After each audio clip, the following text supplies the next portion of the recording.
আমার চ্যানেলে সবাইকে স্বাগত। আজ দেখাবো আমাদের পুকুরের জ্যান্ত মাছের ঝাল রেসিপি। মাছের রেসিপির জন্য এই উনুন ধরিয়ে নিয়েছি, উনুনে কড়াই বসাবো। আর যে মশলাটা দেবো, এই মশলাটা দিদা বেটে দিচ্ছে। জিরে, ধনিয়া, একটু সর্ষে,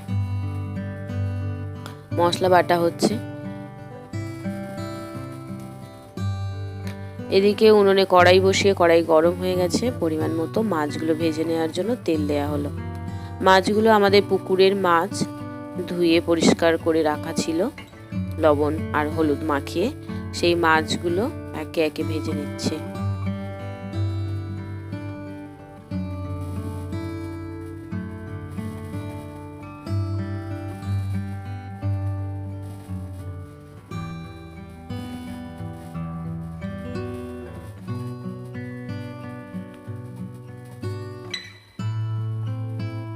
এভাবে সুন্দর করে সব মাছগুলো লাল লাল করে ভেজে নিচ্ছি।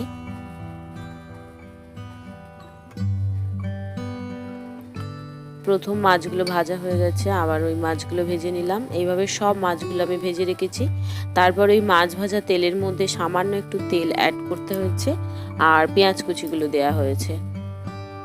পেঁয়াজ কুচিটা একটু ভাজা ভাজা হয়েছে, এর মধ্যে আদা রসুন বাটাটা দিয়ে একটু নেড়ে চেড়ে নিয়ে এর মধ্যে তারপর দিলাম টমেটো কুচি দিয়ে ভালো করে কষিয়ে নিচ্ছি। তারপর একে একে মশলা, লবণ, লঙ্কার গুঁড়ো, হলুদ গুঁড়ো দিয়ে ভালো করে কষিয়ে নিচ্ছি। টমেটোর কাঁচা গন্ধ, মশলার কাঁচা গন্ধ চলে যাবে এবং এর থেকে একটা সুন্দর স্মেল বেরোবে। সেই লবণ দিলাম, সব কিছু ভালো করে কষিয়ে নিচ্ছি।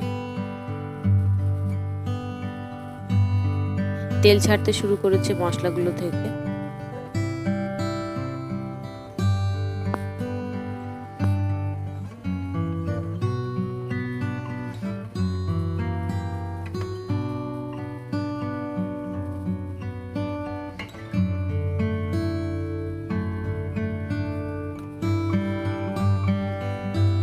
এর মধ্যে একটু যে মশলা, আদা দেয়া হলো, প্রথমে রসুন দেয়া হয়েছিল, এখন আদাটা দেয়া হলো, আর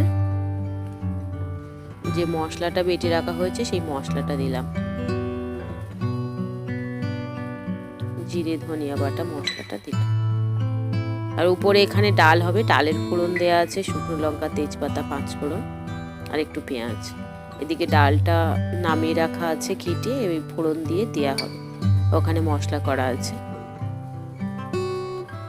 মশলাটা একদম কষানো হয়ে গেছে।